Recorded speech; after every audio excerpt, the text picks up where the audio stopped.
मेरे बच्चे, ये 9th क्लास फिजिक्स पार्ट 4 में मैं आपको शुद्ध गति की काइनेमेटिक्स के बारे में आपको जानकारी दे रहा हूँ। गति के बारे में जो आपने देखा था कि गति क्या कहता है।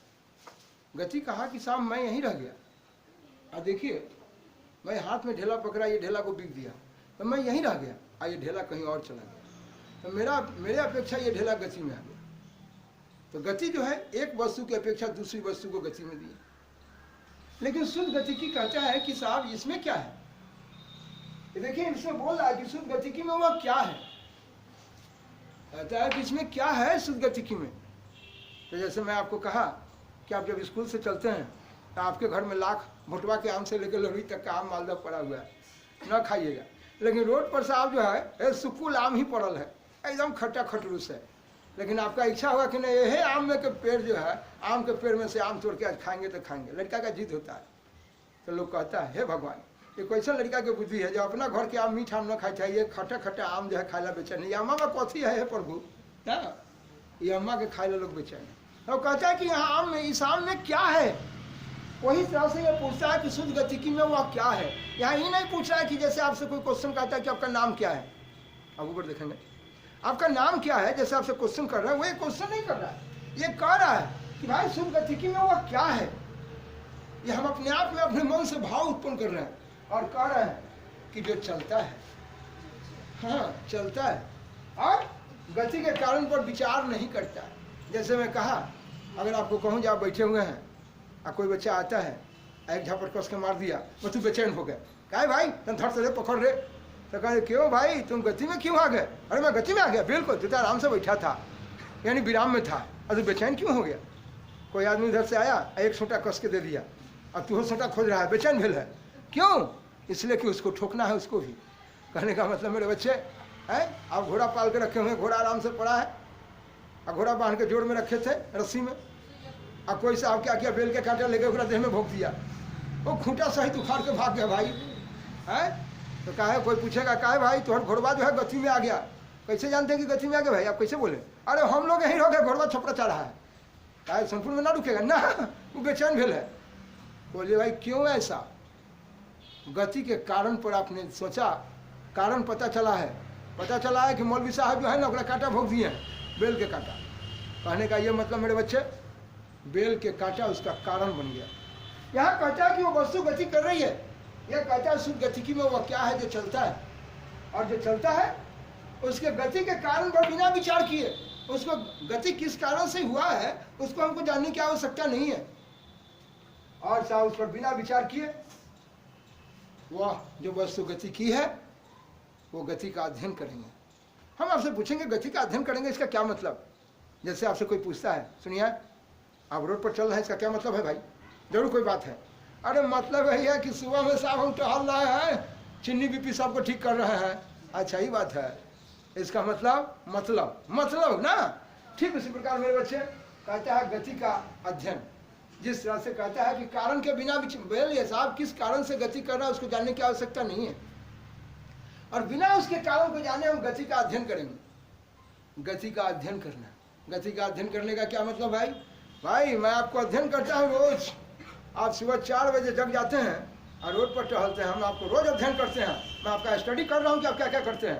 ओ अध्ययन, यानी साहब जो आप मेरा अध्ययन कर रहे हैं, सुबह उठ के हम चलते हैं, इसका मतलब आप ये भी जानते होंगे कि हम हाथ खूब एक्सरसाइज ऐसे करते हैं। बिल्कुल ये भी हम अध्ययन करते हैं, और इसका कारण है कि जरूर हाथ में दर्द है, एक्सरसाइज करने से, रामदेव बाबा का एक्सरसाइज से आपका हाथ ठीक हो जाएगा। ठीक उसी अध्ययन शब्द को मैं बोलना चाहता हूँ। ये देखिए गति का अध्ययन करते हैं, बोलिए कारण किस कारण से गति कर रहा है उससे हमको कोई मतलब नहीं है, और तब हम गति का अध्ययन करेंगे। गति का अध्ययन से मतलब है कि आप किस टाइप की गति होगी ना, और गति कैसे कर रही है। गति कैसे कर रही है ये क्या बोले आप, अरे भाई साहब आप ही ना बोले हैं।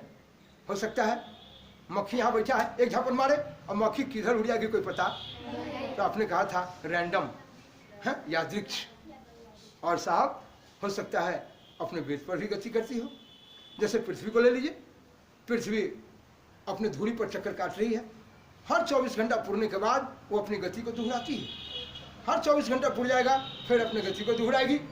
इस प्रकार जब वो गति को दोहराती है एक निश्चित समय में, ठीक 24 घंटे के बाद, तो आप कहते हैं आवर्ती गति है, पीरियोडिक मोशन है। बोले गति का अध्ययन किया कि नहीं, लेकिन किस कारण से वो पृथ्वी गति कर रही है उससे वो जानने का जरूरत। आप हमसे पूछिएगा, सुनिए आज हम भगवान के यहाँ टेलीफोन करके पूछते हैं, हे प्रभु, हे परमात्मा, हे परमपिता परमेश्वर, ये आपकी पृथ्वी क्यों नाच रही है? ऐसा सुनो, पृथ्वी नाच रही है इसको जानने की जरूरत नहीं है। सीधे पढ़ाई करो कि साहब पृथ्वी 24 घंटे में एक चक्कर मारती है। आपके घर पर तो 27 घंटा में भी मारता है चक्कर, नहीं, और 24 घंटे में। अच्छा चलिए कोई बात नहीं है। तो कहने का मतलब है कि पृथ्वी 24 घंटे में एक नियत टाइम में चक्कर मार रही है। ये किस कारण से चक्कर मारती है जानने का आपको जरूरत नहीं है। इस प्रकार मेरे बच्चे गति का आप अध्ययन करते हैं, किस टाइप की गति है, वो गति किस तरह से हो रही है, कौन गति कर रहा है, यही गति का अध्ययन करने का मतलब यही से करते हैं।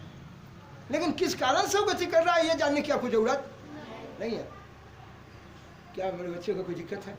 वाह, वही कहता है कि शुद्ध गतिकी में वह क्या है जो चलता है और गति के कारण पर बिना विचार किए, हाँ बिना विचार किए, मतलब गति कैसे हुई है उसको जानने की आपको जरूरत नहीं है, और गति का अध्ययन करने लगते हैं।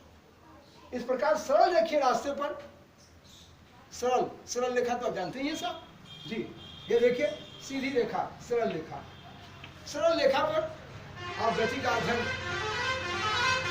या सरल रेखा पर गतिमान वस्तु, यानी सरल रेखा पर अगर कोई वस्तु गति कर रही है तो ये सरल रेखा पर जो गतिमान वस्तु है उसका वर्णन आसान हो जाता है।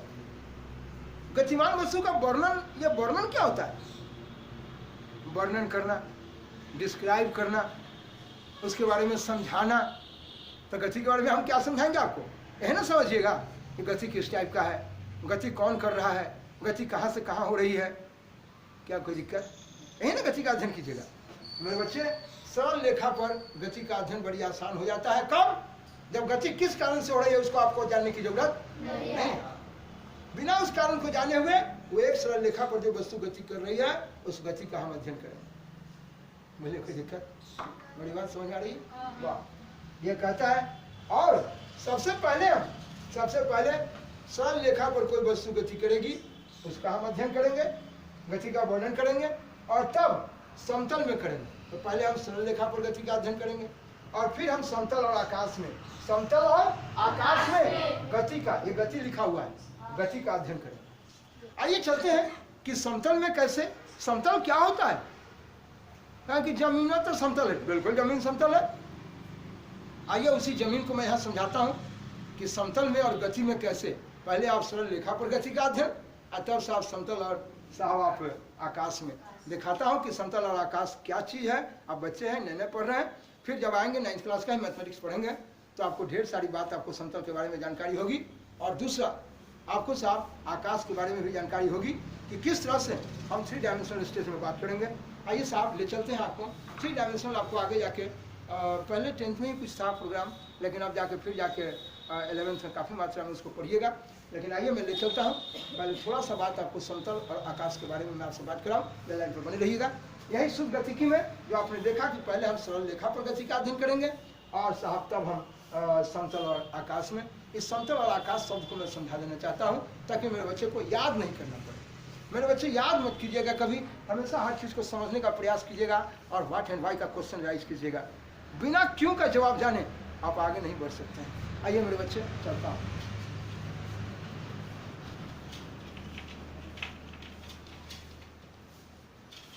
देखिए सबसे पहला प्रोग्राम मेरे बच्चे यह देखना है।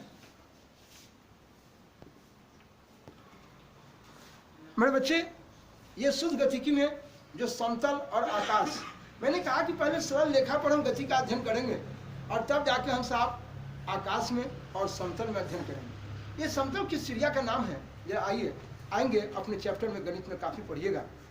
ये धरती की तरह रेखा है, आपने बोला इसको एक्स अक्ष जी, एक्स अक्ष, और आप इस पर जब लंब डाल देंगे तो ये बन जाएगा आपका वाई अक्ष। तो मेरे बच्चे इस तरह से ये देखिए एक्स अक्ष और वाई अक्ष में ये जो बन गया यही मेरा तल है, एक्स वाई तल, एक्स वाई तल जी, एक्स वाई तल हो गया। यही समतल की बात हुई। इसी समतल में पहले हम साहब एक सरल रेखा में गति का अध्ययन करेंगे और तब हम इस समतल में अध्ययन करेंगे। जी हाँ, समतल का यही तात्पर्य है। और तब हम आकाश में अध्ययन करेंगे, वस्तु गति कर रही है, और आकाश में जो वस्तु गति कर रही है उसका अध्ययन तो देख ही रहे हैं। आकाशीय पिंड, ग्रह, उपग्रह सब गति कर रहे हैं, तो हम उसका अध्ययन करेंगे। लेकिन पहले हम एक सरल रेखा पर अध्ययन करेंगे, फिर यहाँ हम साहब जब पढ़ेंगे तो एक समतल में अध्ययन करेंगे, जो आप 11th में जाके काफ़ी पढ़िएगा। यहाँ भी आपके 9th क्लास में कुछ इसकी जानकारी लेना है 10th में, लेकिन आगे हायर क्लास में काफ़ी मात्रा में है। वहाँ पर यहाँ पर 2 अक्ष की बात किए हैं, 2 बीमा की बात किए हैं, यही अक्षर बीमा है, पढ़िएगा। और आगे जाके 3 डायमेंशनल त्रिविमीय के बारे में पढ़िएगा, एक्स अक्ष, वाई अक्ष, और ये आकाश की तरफ ही आपका जेड अक्ष। ये 3 डायमेंशन का 11th में काफ़ी पढ़ना है, मिलेगा वहाँ पर, इसकी जानकारी आपको होगी। तो चलते हैं। अब हम कल जो हम आपको प्रोग्राम दे रहे थे, जहाँ हम एक इकाई को लिखने का कार्यक्रम हम आपको बता रहे थे, उसमें हम कुछ कार्यक्रम को देना चाहते हैं। हम पहले सिर्फ यूनिट के बारे में आपको बता देना चाहते हैं कि ये छोटा मोटा ये मेरा इकाई है, और इस इकाई को लेकर अब हमें आगे कैसे बढ़ना है। जैसे इकाई के बाद हम विस्थापन को, वेग को, वगैरह वगैरह को देने का कार्यक्रम करेंगे। जी हाँ, तो जैसे जैसे देंगे वैसे वैसे आपको मात्रक की जानकारी होती रहेगी। लेकिन अभी तत्काल स्थिति में मैं आपको जो है सिर्फ क्या इकाई क्या है, कल मैं बताया भी था इकाई क्या है, इकाई को साहब हम लोग क्या कार्यक्रम देते हैं, कैसे लिखेंगे, आधारी मात्रक क्या है। उसके बाद मैंने बताया था साहब कि व्युत्पन्न मात्रक क्या है। तो जैसे जैसे पढ़ाते रहेंगे आपको उसमें हम बताते रहेंगे, जानकारी देंगे। लेकिन कल हम आपसे जो बात किए थे वो थोड़ा सा लाइन पर दे देना चाहते हैं, ताकि हमारे बोलते वक्त मेरा बच्चा उस बात को समझे। जैसे मैंने पद्धति की बात किया था, सीडीएस पद्धति, एमकेएस पद्धति, एफपीएस पद्धति, तो उस पद्धति को लिख देता हूँ, क्योंकि बच्चे हैं वो अगर आपकी कॉपी में रहेगा तो हमेशा आपके दिमाग में आते रहेगा। ठीक है, तो इस प्रकार आइए, जो कल बताई गई बात को थोड़ा सा मैं इसको लिख के आपको दे देना चाहता हूँ, ताकि आप देखते रहेंगे और पढ़ाने के कार्यक्रम में वो बार बार आपको भेंट होते रहेगा। आइए मेरे बच्चे, देखता हूँ।